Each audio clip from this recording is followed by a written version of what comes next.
So thank you all for being here this morning. I'm joined by a champion team of healthcare heroes from the state of Massachusetts. If health is the first wealth, as Ralph Waldo Emerson said, then these are our best investors, making sure that we are healthy today in the Commonwealth and that our communities are healthy tomorrow. These dedicated professionals are at the front lines in Massachusetts of protecting our families, our neighborhoods, and our entire nation. Dr. Rochelle Walensky, the former director of the Centers for Disease Control and Prevention. We thank her for her leadership, the countless lives that were saved during the pandemic because of her leadership. This week she joined with 8 of her former colleagues and heads of the CDC to call out the danger of Robert Kennedy Jr. that he poses as the Secretary of Health and Human Services. By raising the alarm, she is doing what we all must do right now, to stand up and to be brave, to speak the truth and to defend the health of our people and of our democracy. We are also joined by fellow frontline defenders, Dave Foley, the president of SEIU 509, Dr. Mary Beth Mioto, pediatrician at the Mattapan Community Health Center, Dr. Eli Fryman, pediatric emergency medicine physician at Newton Wellesley Hospital, Sarah Beswell, a registered nurse and member of the Massachusetts Nurse Association's Board of Directors, Dr. Christopher Locher, CEO and co-founder of Versatope Therapeutics, and Dr. Hannah Grunwald, postdoctoral fellow at Harvard Medical School. Our nation's public health is at risk because of the reckless and dangerous actions of President Trump and Secretary Robert Kennedy Jr. This has never been clearer amid the chaos at the Centers for Disease Control and Prevention than when Secretary Kennedy forced out CDC Director Susan Monarez and other top CDC officials because they would not rubber stamp his anti-vaccine, anti-science recommendation. So he fired Dr. Monarez. During his Senate confirmation hearings last January, I called Secretary Kennedy unqualified, dangerous, and unfit. And I told him he was disqualified from holding any position in healthcare in our country. I said that as the ranking Democrat, the top Democrat on the Health Subcommittee of the United States Senate. That was in January. Unfortunately, Republicans ignored his obvious anti-science, anti-health beliefs, and in fealty to Donald Trump, they confirmed him anyway. Our worst fears were exemplified yesterday as Secretary Kennedy testified in front of the Senate Finance Committee. Kennedy did not know how many Americans died from COVID-19. The answer is 1.2 million Americans died.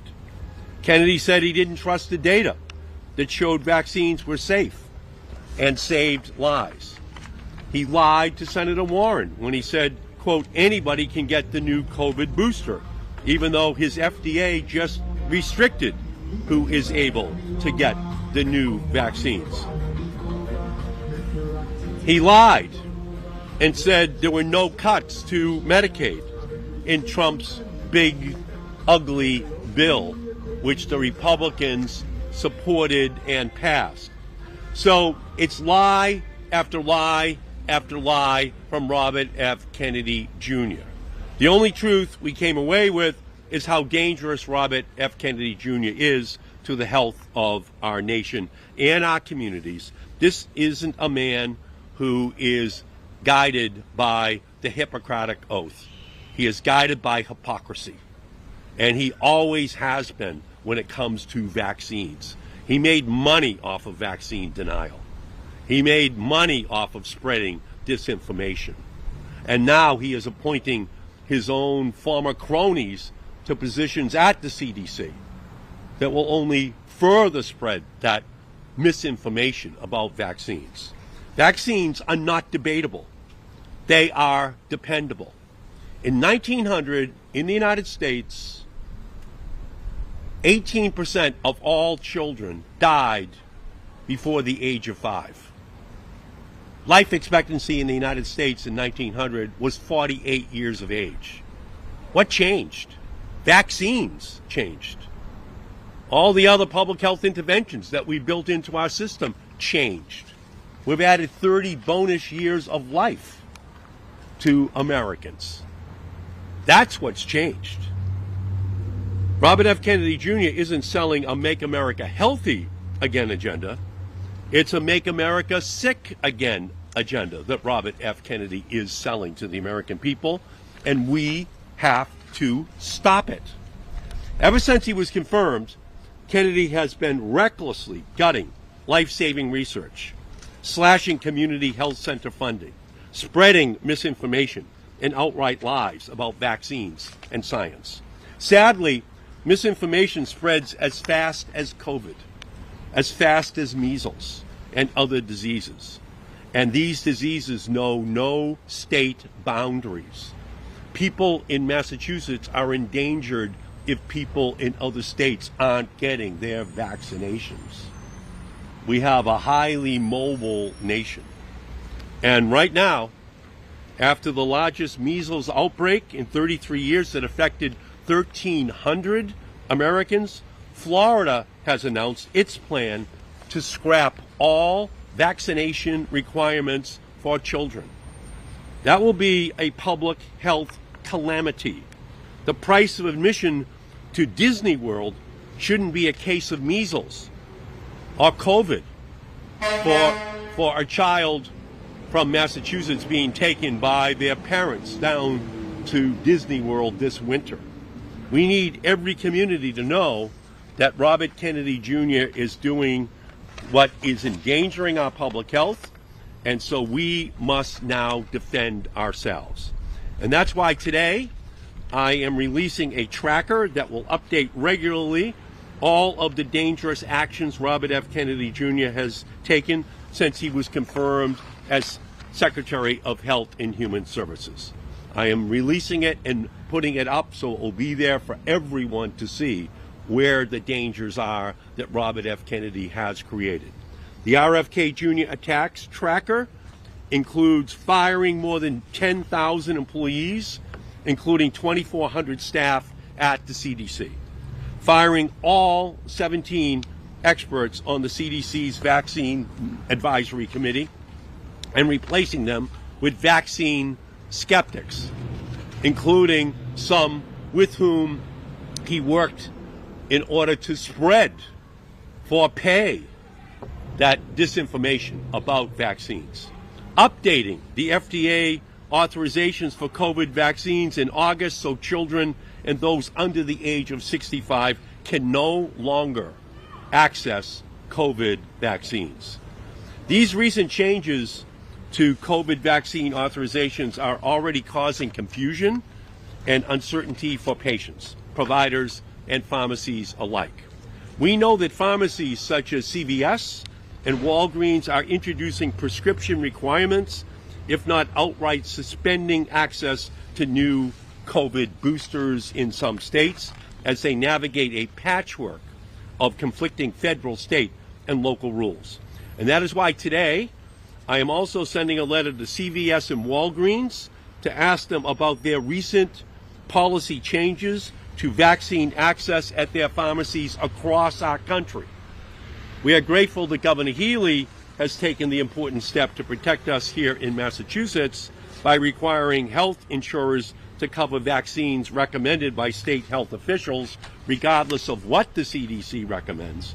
But the American people deserve clarity, accountability, and rapid corrective action to restore vaccine access. They deserve a top health official who believes in science who can be certain to make decisions to protect the health of every family in our state and across our nation. So none of this is a surprise. At every hearing and in every decision, RFK Jr. has consistently peddled lies at the expense of public health. And Republicans continue to refuse to hold RFK Jr. accountable in any meaningful way. The Republicans knew he was lying when he told senators during the confirmation hearing in January that he was not anti-vaccine, despite evidence that RFK Jr. for years regularly ignored scientific evidence and spread vaccine misinformation. Yet they voted yes to confirm him. The Republicans knew he lied when RFK Jr. claimed no responsibility for perpetuating anti-vaccine sentiments in Samoa that led to a measles outbreak that killed 83 people. Yet the Republicans voted yes to confirm him. The Republicans knew he lied when RFK Jr. promised that he would do nothing that would make it difficult or discourage people from taking vaccines, despite his efforts in 2021 to petition the FDA to reverse its emergency authorization for COVID vaccines. Yet the Republicans voted to confirm him as the Secretary of Health and Human Services. Republicans would rather protect Trump than the American people. And we are now seeing the all too real consequences of their actions. We know our healthcare system is broken. It's a sick care system controlled by insurance companies and pharmaceutical companies just trying to make a buck at the expense of Americans' health. We need families to have faith that its leaders support a health system that puts patients, not profits, at the center of accessing of care.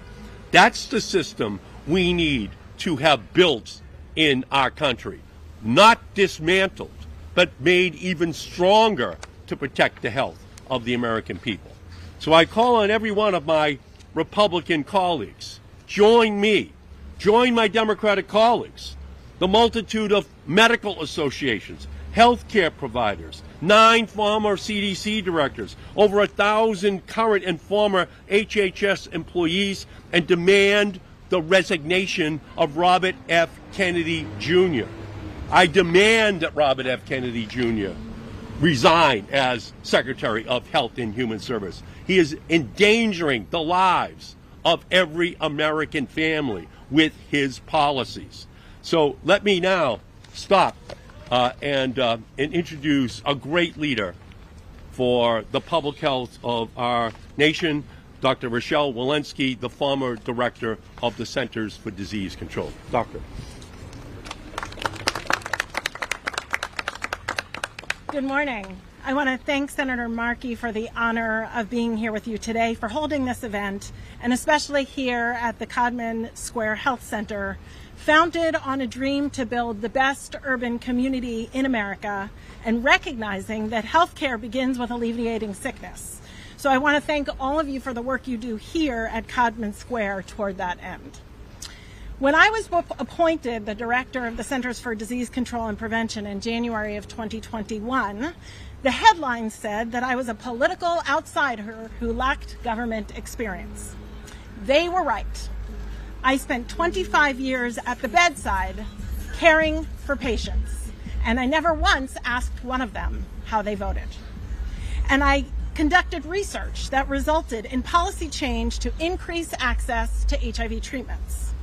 Maybe my then paucity of government experience was my Achilles heel. I will call it my North Star. The CDC was founded in 1946 and has been chronically underfunded to accomplish the tasks for which it's responsible. By its 74th year, the CDC had never tackled a public health disaster like the COVID-19 pandemic, affecting 340 million Americans all at once. With 4,000 people dying every single day in the United States from COVID-19, I took the directorship of a weary agency. Decision requests reached my desk when there were only bad answers to choose from and sparse data to guide them. I left the agency after my 2.5-year tenure, having assisted the effort of putting nearly 700 million COVID-19 vaccine doses into arms, an effort that has been estimated to have saved 3.2 million lives. There is a clear nexus between the narrative around the perception of CDC's performance and the treacherous place we now find ourselves. The shortcomings of CDC, both real and fictional, during the height of the COVID-19 pandemic are being used as a pretext to dismantle both the agency and the programs that ensure Americans have access to life-saving vaccines. HHS leadership is inching towards a complete vaccine takedown, incrementally chiseling away at our previously trusted systems, leaving behind a shaky, fragmented vaccine facade that is increasingly obscure and untenable and that has already limited vaccine access. Numerous steps have been taken. I will outline them for you. Restricting vaccine access by age and risk factors. I'm so grateful to Governor Healy and Commissioner Goldstein for the actions yesterday so that this is less of a challenge here in the great state of Massachusetts. Withdrawal of $500 million in BARDA funding for mRNA research. Dismissal of 17 expert members of the Advisory Committee on Immunization Practices and replacing them with a panel of vaccine skeptics, and firing CDC Director Susan Monarez for refusing wholesale acceptance of the new panel's recommendations.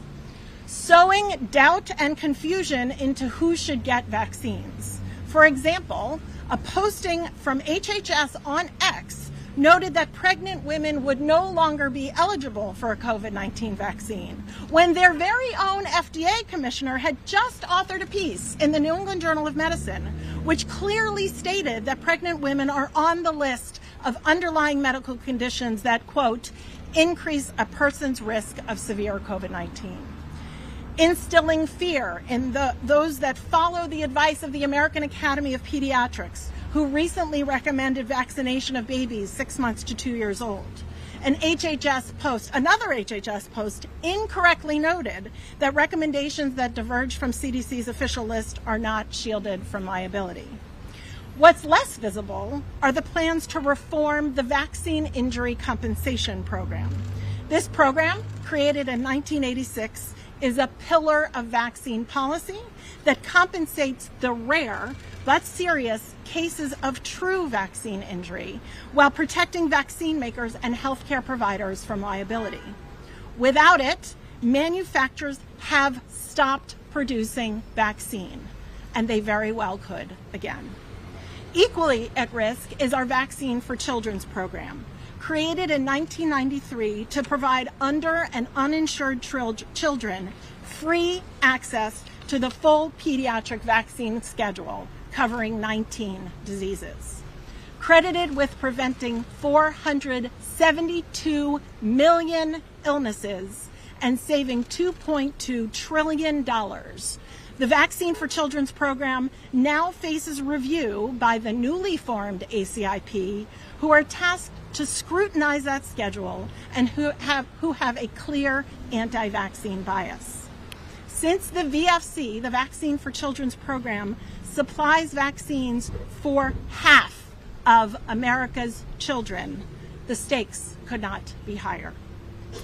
While I was at CDC and after my departure, I spoke frequently of our country's frail public health infrastructure and about the state of our preparedness for the next public health threat or the next pandemic.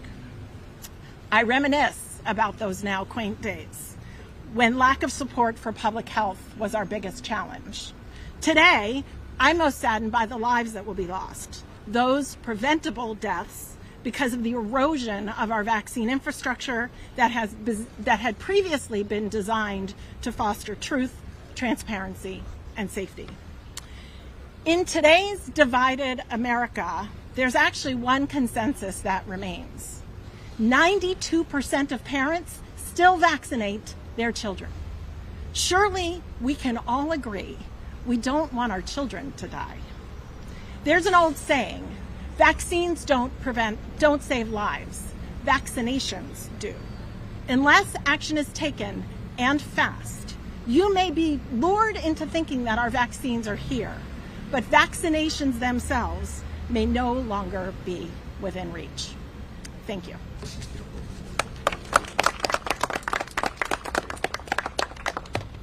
Next, we're going to hear from Dave Foley, president of SEIU 509. Welcome. Hi, as Senator Markey said, my name is Dave Foley. I'm the president of SEIU Local 509. We represent almost 30,000 workers in human services and education. And I want to talk to you today about the social impacts of what's happening, about the mental health impacts. My colleagues in the Department of Mental Health will tell you that in terms of suicidality, the most vulnerable population in Massachusetts right now is middle-aged, white, conservative men. And there's a reason for this. For the past decade, the MAGA movement has been using every message that they can to erode faith in every institution that they don't control. They have been trying to break down our faith in these institutions so that they can hold power through fear and through a population that is isolated. It is, we cannot continue in this way, and I just want to say that we all know what's happening here with vaccines, and there are health professionals behind me and doctors and former CDC directors who can say it better than I do, but on a personal level, I have 3 kids. They're in middle school and high school. My youngest is 11 right now, and I never had to worry about them contracting certain childhood diseases. And a future is now opening up before us where I will have to worry about that with my grandkids, contracting measles and mumps and polio. And I want to thank Senator Markey and I want to thank the health professionals who are behind me for trying to close that future and trying to keep this country healthy and safe. Thank you. Next, we're going to hear from Dr. Mary Beth Miotto, pediatrician at the Mattapan Community Health Center. Welcome, Dr. Thank you, Senator Markey and everybody, for bringing health and science advocates here together today. My name is Dr. Mary Beth Miotto. I'm a pediatrician, as you've heard, at the neighbor to Codman Square, the Mattapan Community Health Center.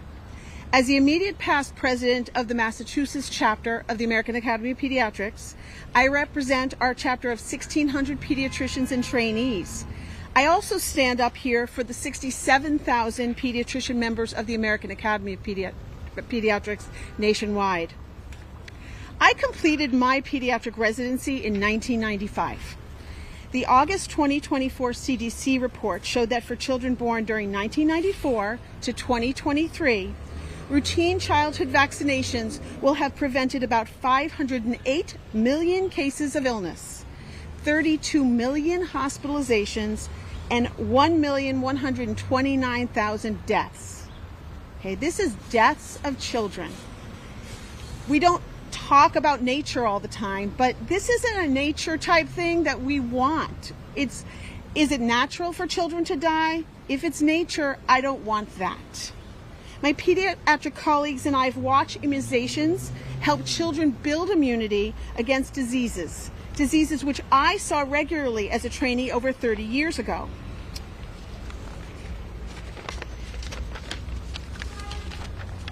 Commitment to child health is not a partisan issue.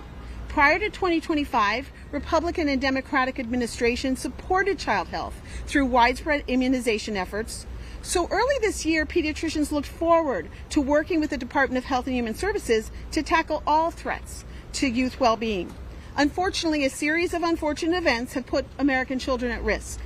These include what you've heard before, the late May changes to child and maternal COVID vaccine recommendations without any new evidence, the abrupt June replacement of well-vetted panelists on the Advisory Committee on Immunization Practices, with many individuals lacking any relevant vaccine or infectious disease expertise. The lack of consultation with CDC scientists not only resulted in ACIP votes based on misinformation-riddled presentations, but also contributed to the recent ouster of the CDC director and the resignation of leaders that are crucial to me as a pediatrician to help us maintain protection from infectious diseases. HHS leaders have disregarded these thoughtful processes to evaluate and, yes, update vaccine recommendations. And because of that, they've manufactured a COVID vaccine access crisis across our country, even for those Americans deemed eligible. Pediatricians are always willing to discuss not only the benefits but the risks of vaccines.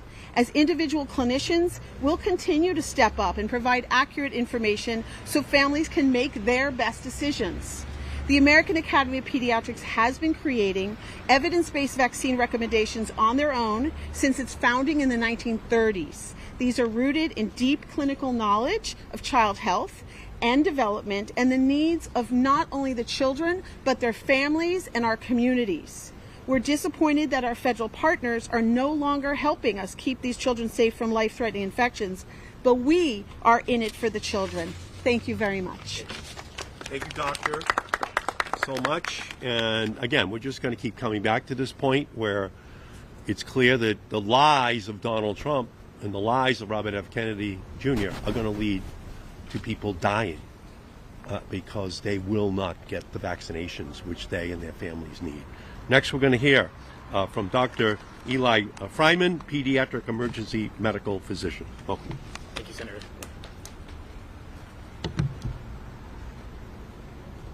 Good morning. My name is Eli Fryman, and I'm a board-certified pediatric emergency medicine provider practicing in the ER at Newton Wellesley Hospital.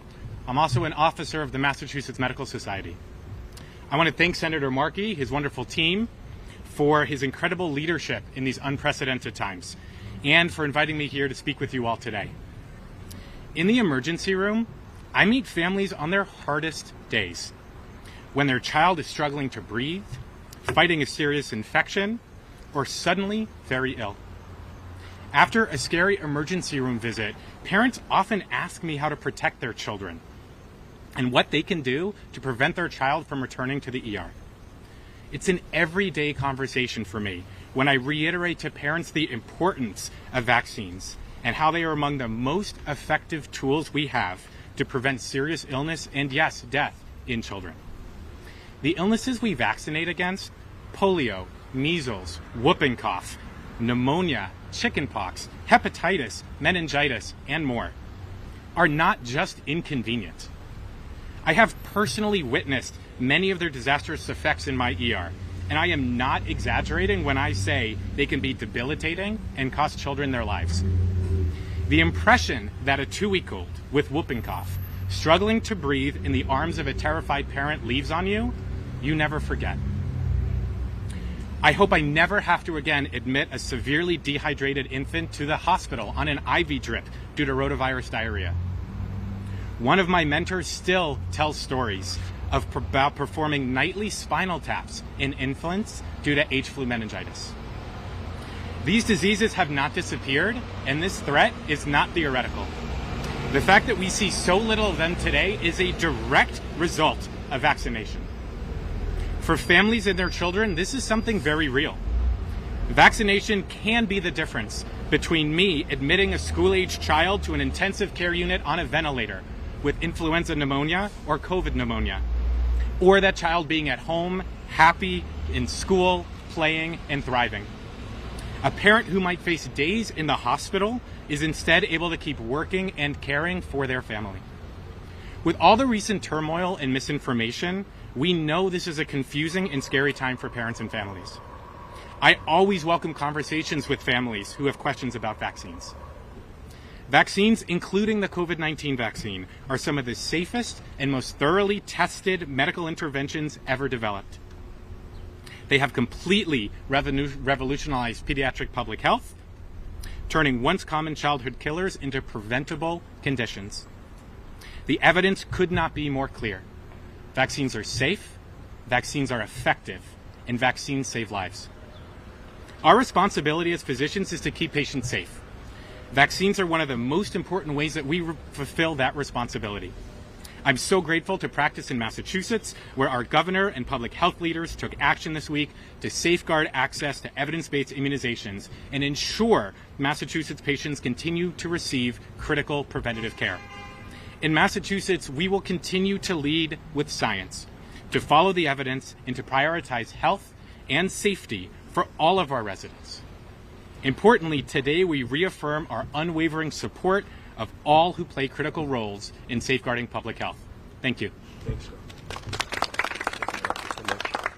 And we're here at the Codman Square Community Health Center, where they're on the front lines of providing health care for the community.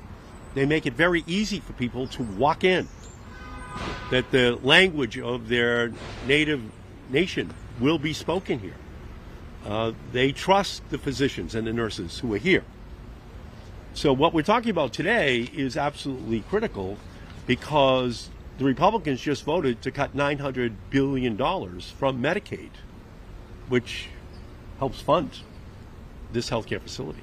$300 billion from the Affordable Care Act, which helps to fund this facility. And on top of that, they're now putting a cloud over vaccines, which are absolutely vital to ensuring that this community and their children are made safe. So we're here really at the epicenter of where the risk is going to be run, because of all of these cuts, all of these program changes that the Trump administration, led by Robert F. Kennedy, are trying to put in place. So let me now introduce Sarah Baswell, a registered nurse and member of the Massachusetts Nurse Association's Board of Directors. Welcome. Good morning, everyone. My name is Sarah Baswell, and I'm a registered nurse and a proud member of the Massachusetts Nurses Association. I want to thank Senator Markey for standing with nurses and healthcare providers as we confront dangerous misinformation and misguided decisions that threaten public health. As caregivers, we see firsthand the consequences of COVID-19, the flu, and other preventable diseases. We are at our patients' bedside when they can't breathe, providing life-saving treatment. We support family members who can't be with their loved ones. We have lived through years of grief, loss, and exhaustion as the pandemic and its fallout have taken a devastating toll. After going through all of that, seeing our federal public health infrastructure taken over by people who are undermining science is infuriating. Robert F. Kennedy Jr. and his HHS loyalists are truly making America sick again. In recent months, we have seen an unprecedented gutting of HHS that has crippled our public health infrastructure. Thousands of dedicated federal health professionals have been laid off or pushed out. The CDC and FDA have borne the brunt of these cuts. The Trump administration is completely abandoning the public health safeguards that protect our communities every day. Secretary Kennedy has also fired all 17 members of the Advisory Committee on Immunization Practices and replaced them with people who lack scientific credentials or hold anti-vaccine views. This has led to a damaging rollback of important vaccine recommendations. COVID-19 vaccines are no longer endorsed federally for all children or pregnant women, and mRNA vaccine development funding has been slashed. Kennedy's attacks on vaccines is especially troubling. Vaccines save lives. They work best when the whole community participates, because the health of one depends on the health of us all. We cannot allow individuals like Kennedy to undermine the trust in vaccines. Spreading doubt and misinformation prolongs disease, keeps hospital beds full, and puts caregivers, patients, and families at risk. It's also important to keep in mind that while vaccines are strong weapons against public health threats, they are not the only one. We must also ensure safe staffing, protect caregivers from workplace violence, and safeguard access to essential healthcare services. In the end, this fight isn't about politics or power. It's about whether our patients live or die. As nurses and healthcare professionals, we will continue to speak the truth, advocate for evidence-based care, and fight for every life entrusted to us. If we work together, we can restore trust and protect science. We will choose truth We will choose life. Thank you. Good job. Thank you. Great job. Next, we're going to hear from Dr. Christopher Locher, who is the CEO and co-founder of Versatope Therapeutics. Welcome. Thank you, Senator Markey. I'm also a principal investigator of an NIH contract. We worked with the NIH for more than 5 years to develop an influenza vaccine that protects against many different diverse strains of flu. This would enable people not to have to come back year after year to get an influenza vaccine. This is what we call a universal influenza A vaccine that could also protect against pandemics and prevent against a biothreat agent that could cross our borders and affect all people. Since we launched the program, we received FDA allowance for our clinical study. We did all the work in Lowell, Massachusetts at a small incubator with...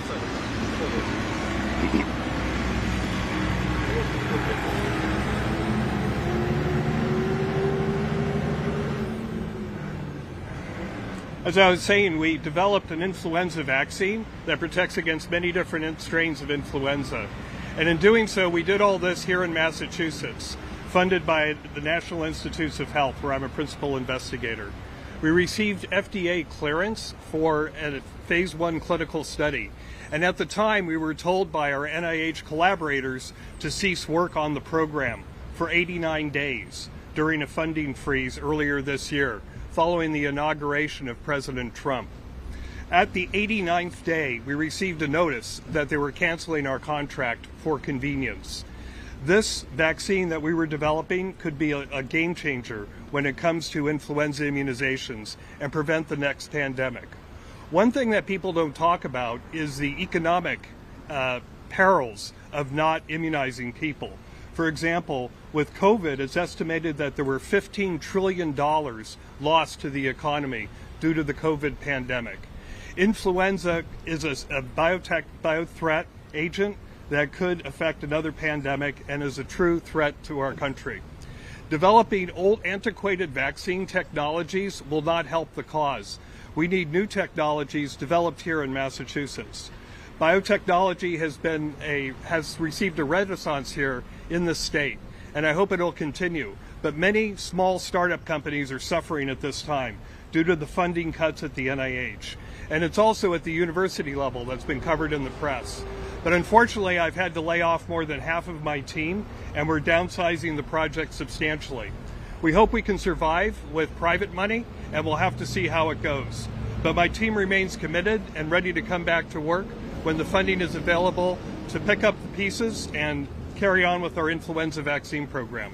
And I appreciate Senator Ed Markey's work for the universal influenza vaccine funding at the National Institutes of Health.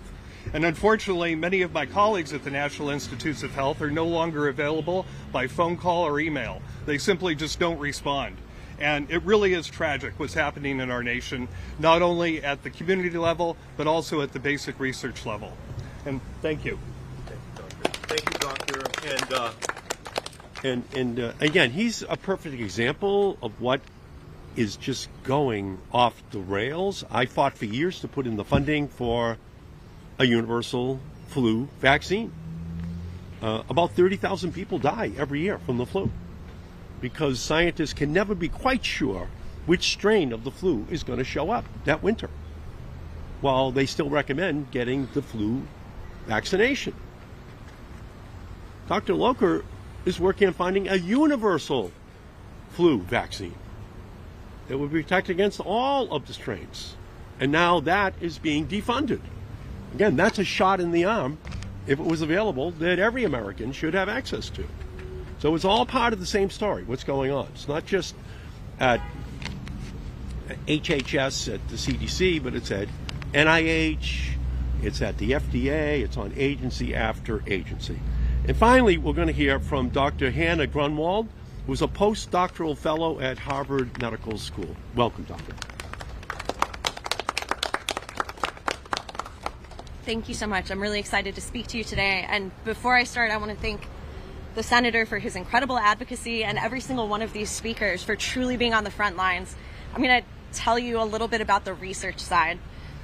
So at the same time as all of these policy changes are just gutting public health initiatives, the government has undertaken this huge project to roll back scientific research, which means that not only are we losing decades of health advances, we are also losing the precious opportunity to find new treatments and cures. Because the truth is that behind every cancer treatment, every gene therapy, every over-the-counter medication, every vaccine is a lab, is an academic lab doing that basic science to understand what's going on there. So my name's Hannah Grunwald. I'm a postdoctoral fellow at Boston Children's Hospital and at Harvard Medical School. To give you a sense of what that means, I got my PhD about 5 years ago, and now I work with two incredible mentors, professors, who are helping me shape my own independent research program so I can start my lab. I work on something weird. Are you ready? I work on the evolution of the eyeless cave fish. And the reason I do that is because we actually have really good evidence that it's a clear example of an instance where genetic information was hidden and then triggered to emerge. Now, right now, we know a lot of genetic determinants that might predispose you to a disease, but it's really hard to predict whether it actually will happen. We don't know the difference between someone who has a BRCA1 mutation who will go on to develop breast cancer and someone who won't. And I'm hoping that this sort of research will actually help us predict genetic diseases. So last year, I won a grant to perform this research, but in April of this year, my entire granting program was cut. It was a program that awarded grants for early career researchers like myself. Unfortunately, it was also geared towards folks like me that spend a certain amount of their time in service to the community. I work really hard to make sure that science in America recruits and retains and makes space for a whole diversity of thought and background, make sure that our scientists are excellent and they're supported. This was a grant program that really would have lifted up brilliant scholars, people so much smarter than me, people who study everything from development to diabetes, autoimmune disorders, dementia. We were the early casualties. I'm gonna wait.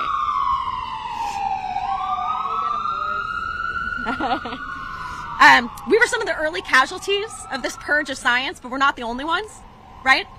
I mean, at this point, they have been completely scrapping enormous programs that train scientists to do science. They've taken away grants on avian flu, HIV, breast cancer outcomes. When you're exploring the unknown, you come up against a lot of dead ends. And as a result, big companies won't fund basic research. There just isn't the opportunity to know that it's going to pay off. So these big companies play a huge part in making sure that Americans receive safe and effective treatments, but they're never going to pay for those new discoveries. That's what the government is for. After stringent review by experts, the NIH and NSF grant money to scientists to do the really hard work of pushing back the boundaries of human knowledge.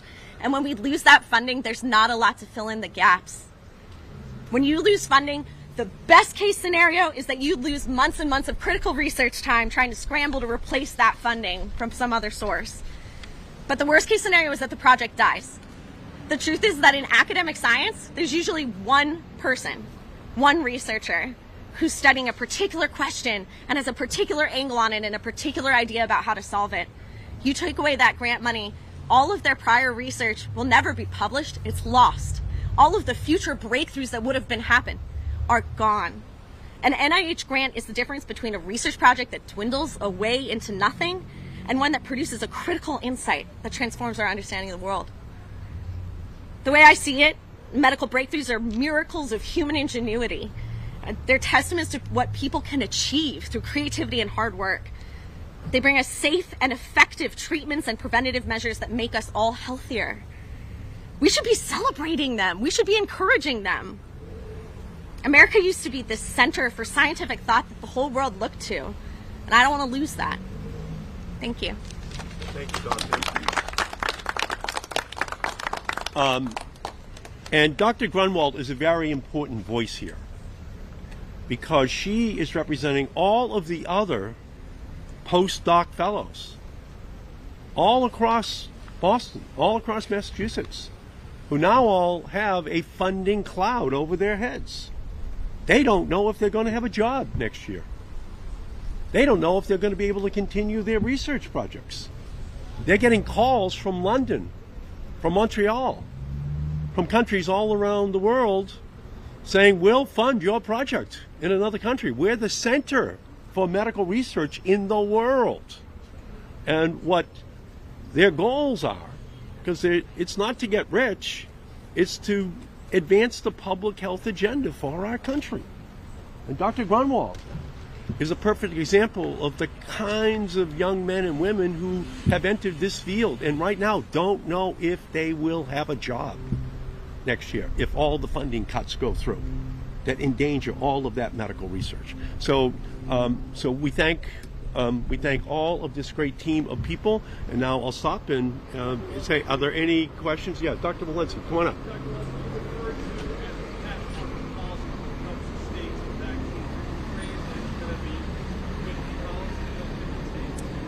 Very much so. I think that could easily happen. And what I would say is we have so many people who live on the borders between states. So how are we going to have this patchwork allow you to get care in one state when you've gotten your vaccines or not in another state? I think that that is not a tenable policy for this country to have 50 different vaccine policies across the country. Senator, the likelihood that Robert Kennedy's going to resign is slim to none. If he stays in office, what happens?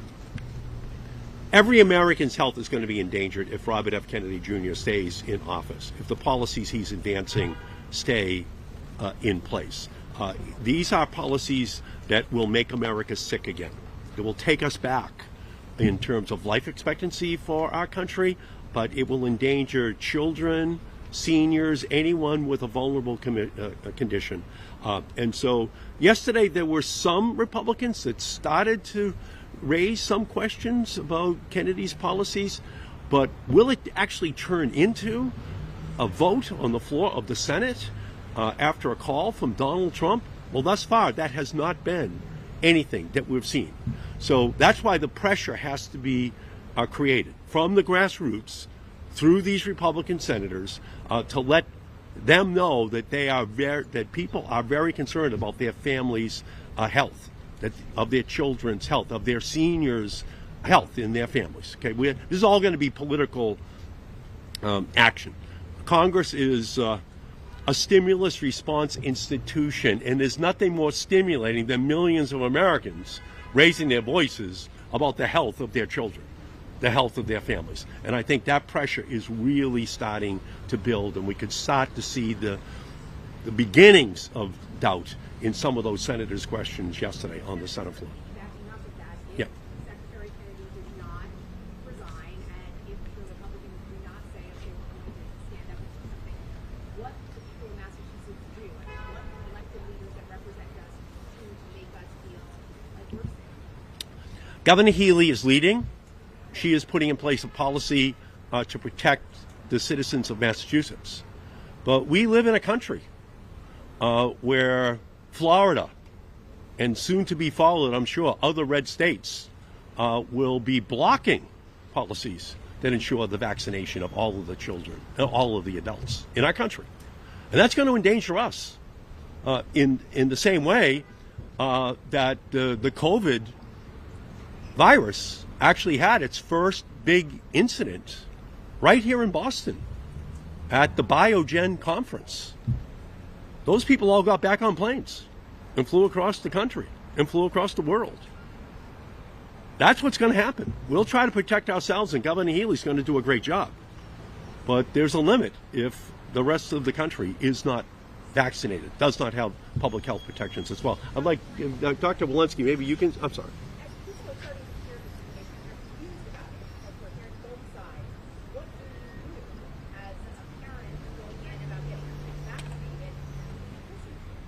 First, I want to comment that there are incredible heroes that are working at CDC, and it pains me to have people say the CDC can no longer be trusted, because those heroes are still there and they're doing their best. What I can say is the vaccine information on the CDC is not necessarily that of the subject matter experts of the CDC, but there's a lot of other great information on the CDC website that I don't believe has been tainted with as of yet. What I will also say is that our medical societies, AAP, ACOG, Infectious Disease Society of America, AMA, are putting out information. All of that used to be consistent with the CDC's websites. Now it's no longer. And the thing that has changed is not the societies. It's what's being posted on the CDC by our vaccine skeptics. So I would encourage you to go to your hospitals for information, to go to your healthcare providers for information, and to go to your societies. question. Anybody else have a question? And I would just I would like to say that on another subject, but it's directly related to the ongoing attacks by Donald Trump on Boston and Massachusetts and what we stand for, whether it be healthcare or law enforcement, that Donald Trump's lawsuit against the city of Boston, in terms of ICE, in terms of the city's statute that does provide protections, Mayor Wu is doing a great job in protecting the city. We have the lowest crime rate in the United States of America. ICE and Trump could get lessons from Michelle Wu and the Boston Police Department as to how to best police. So we have to stand up against this authoritarianism that is coming out of the Trump administration, and that lawsuit yesterday must be fought